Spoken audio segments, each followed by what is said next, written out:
23 июля, вторник. В студии Владимир Бакай. Добрый вечер всем, кто смотрит программу ДВН. В трудное время живем. Очень трудно жить взрослым, здоровым людям. Сложнее, наверное, детям и еще сложнее детям-инвалидам. В своих передачах мы относительно часто касались этой темы, но поднимать ее, на наш взгляд, нужно еще и еще. Пора от разговоров переходить к делу, но вот наше дело – это конкретно разговор с нашими телезрителями. Довольно часто дети-инвалиды остаются один на один со своим горем, со своей бедой. Вот и сегодня блок программы мы посвящаем этой теме. Я напоминаю, что в городе на сегодняшний день насчитывается 173 ребенка-инвалида с детства. Итак, все по порядку. Какой тебе нравится больше стихотворение здесь? Про котяток мне нравится, да? Да, а Ну, вот давай. еще Про щенка, ну давай про щенка расскажи. Я сегодня сбилась с ног. Давай. ну, только не научился все. Ну что ты стесняешься? Расскажи. Бабуша, ты же не читала эту книжку. Почитай, пожалуйста. Ты же по памяти знаешь все стихи. Давай расскажи. А ты шли, да пусть отдохни, да сил никаких уже нету. Дети-инвалиды. Песен ты нам споешь? До недавнего времени говорить о них было не принято, и только последнее время к ним повернулись лицом. Мы расскажем вам сегодня о детях-инвалидах с заболеванием нервной системы. Киселев Паша. Родился слабый, проводились реанимационные мероприятия. Заболевание стало прогрессировать после 3 месяцев, когда ребенок перенес менингоэнцефалит. 8 месяцев потребовалась операция. Оперирован в городе Москве. В 2 года 9 месяцев повторная операция в городе Москве. В марте 1991 года поступает в детское отделение с судорогами, с остановкой дыхания, сердцебиения. В июне 1991 года поступает повторно с судорогами. Потребовалось срочное обследование компьютерной томограммы в городе Новосибирске. Обследование родители провели за свой счет. Проживает в городе Нерюнгри 9 лет.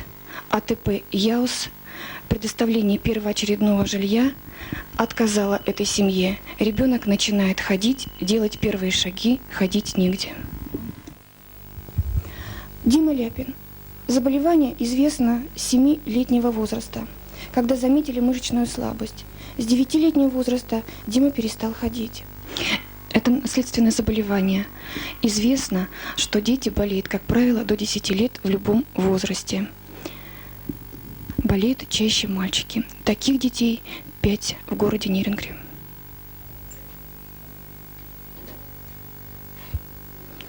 Ангелина Дмитриевна, что Дима может сам? Ходить он сам не может, может единственное, вот что руками кушать может, писать немного может. Вот руками он может, ногами нет ничего. Дима, подними, пожалуйста, руки в стороны. Спасибо. Ты в каком классе учишься? В 7-м перешел в 7 класс. Ты хорошо закончил? Хорошо, правда 4 есть. Молодец. Руслан. Заболевание его известно с 5-летнего возраста. До 5 лет ребенок был практически здоров. С июля 1988 года ребенок самостоятельно не передвигается.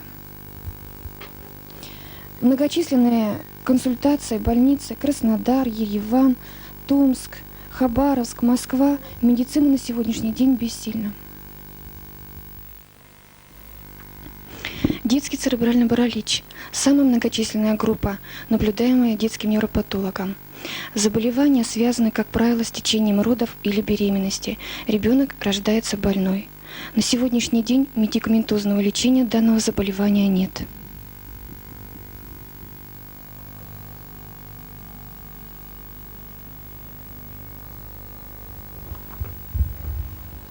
Лёша, тебе сколько лет? Мне 12 лет. Ты в каком классе учишься? В 5-м. Ты сам ходишь в школу? Нет. Учителя приходят домой. Ты на летние каникулы никуда не поедешь, будешь дома? Не знаю. Счастливо тебе отдохнуть, еще впереди каникулы. Спасибо. Здравствуйте. Андрей, сколько тебе лет? Мне 12 лет. В каком классе ты учишься? Я перешел в 8 класс. 12 лет и 8 класс? Да, потому что я закончил за 1 год 2 класса в прошлом году. Ты отлично учишься. Да, на 1 пятерке. Какой любимый твой предмет? My favorite lessons are English. Ты еще можешь что-то сказать нам по-английски? I'm Andrei Katayev. I'm 12 years old. Спасибо. Людмила Петровна, как относятся его сверстники к его заболеванию?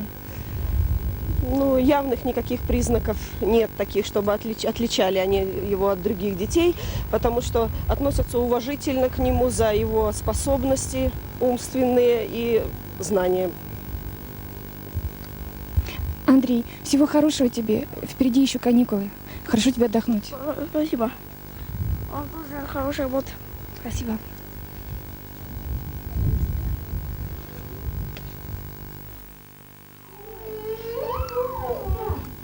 Ребенок родился от здоровых родителей, от нормально протекавшей беременности. До 3-месячного возраста росла и развивалась соответственно возрасту. В 3 месяца перенесла тяжелую форму менингоэнцефалита. На сегодняшний день заболевание осложняется тем, что у ребенка судороги почти каждый день, практически лечению не поддаются. У детского невропатолога наблюдается 4 ребенка, последствия перенесенных нейроинфекций с различной степенью двигательных нарушений. Скажите, пожалуйста, Ане 4 года, что она может? Она сама сидит, поднимается, немножко слова такие говорит. Папа, мама, там бабушка, дедушка, тетя, дядя. Но она все понимает. Передвигается, делает шаги с вашей помощью при поддержке. Вот когда мы сидим, и она рядом сидит, она может встать и сама стоять. А шаги она боится, потому что она еще плюс не видит.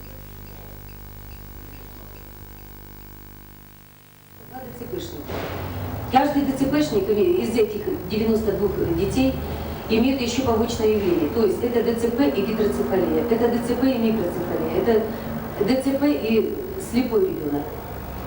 Очень много вот таких вот детей. 41 мамочка у нас вообще не работает, то есть живут практически на пенсию нашего ребенка. Не получают дотации. Ни исполком, ни какие-то другие организации не помогают этим родителям. Вот, например, Рассказывает о проблемах общества инвалидов председатель Астафьева Зоя Владимировна, работает на общественных началах. Городское общество инвалидов реорганизовалось 28 мая. Из городского общества инвалидов выделились дети и дети-инвалиды. Случилось это потому, что за весь период существования, за несколько лет, то есть с 1988 года, практически помощь мы не получали ниоткуда. И наши дети так и оставались предоставлены сами себе. Значит, сейчас мы находимся в здании горсовета, в 103-м кабинете. Цель и задачи наши такие, это, естественно, в первую очередь лечение детей. Вы видели наших детей, мы снимали их в прошлом году, зимой, сейчас вот засняли наших детей. Вы видели, какие наши дети. Значит, я хочу обратиться ко всем руководителям города, кооперативам, ко всем тем, кто заинтересован в излечении наших детей. Значит, проблем у нас много. У нас нет помещений, где мы могли бы, так сказать, существовать. У нас нет никаких производственных помещений, на что могли бы мы жить. Поэтому я обращаюсь ко всем руководителям города, ко всем жителям города, которые могли бы помочь этим деткам. Итак, продолжаем разговор на заданную тему. Еще раз напоминаю, 173 ребенка-инвалида ждут помощи, конкретно вашей помощи, ваших предприятий. Сегодня у нас в студии находится Оля Денисова, именно занимается детьми-инвалидами, и она, как никто другой, знает эту проблему. Итак, Ольга, коротко расскажи, пожалуйста, как в городе обстоит проблема с детьми-инвалидами и что вообще делается в этом плане? Ну, сейчас отрадно то, что наконец-то дети-инвалиды самостоятельно отделились, потому что есть мамы-общественники, которые хотят заниматься этими проблемами, и дело должно сдвинуться с мертвой точки. У них существует свой счет. Никто из нас не застрахован от такой беды. Сегодня нужно помочь им. Я называю номер счета 70012. Перечислив деньги на этот счет, вы поможете конкретно детям-инвалидам и инвалидам с детства. Еще раз повторяю, номер счета 70012. Это Нерюнгринский коммерческий банк. Ну вот, благодаря, не знаю, нашим передачам, может, старанию просто общественных женщин, вот этих матерей, дело с мертвой точки, на наш взгляд, все-таки сдвинулось. И вот и сегодня у нас есть уже отрадные примеры. Вот, допустим, совсем недавно детский фонд закупил для детей с потерянным слухом или с малым слухом оборудование в Югославии. Это оборудование обошлось в круглую сумму, конкретно $19,5 тысяч США. Предоставило эти деньги объединение «Якут-Уголь». И вот конкретно к нам обратился в студию Панов Павел Павлович. Он благодарит руководство объединения «Север». Дело в том, что «Север» руководство сделало рублевое покрытие этой валюты. Конкретно Павлу Павловичу для его дочери было выделено $790. И вот 1500 рублей выделило объединение, промышленное сельскохозяйственное объединение «Север», потому что Павел Павлович, он является отцом-одиночкой и в настоящее время не работает по уходу за дочерью. И еще. Общество детей-инвалидов сегодня благодарит уже Су-9 Владимиров Юрий Степанович за оказанную помощь, а также ПТУ, которые перечислили определенные деньги на их счет. Счет, напоминаем, 70012. Как нам сообщили в обществе детей-инвалидов, на их счет в прошедшем году поступило 28 тысяч. Много это или мало, судить вам, на наш взгляд, это просто крошки. И что самое смешное, что перечисляют деньги те организации, где, в общем-то, или совсем нет детей-инвалидов, или очень мало. И еще нас просили сказать, что на сегодняшний день детский фонд города и общество инвалидов – это две разные организации и два разных счета. Так что, перечисляя деньги на детский фонд города, это еще не значит, что вы помогли детям-инвалидам. Счет 70012. Помогите детям-инвалидам.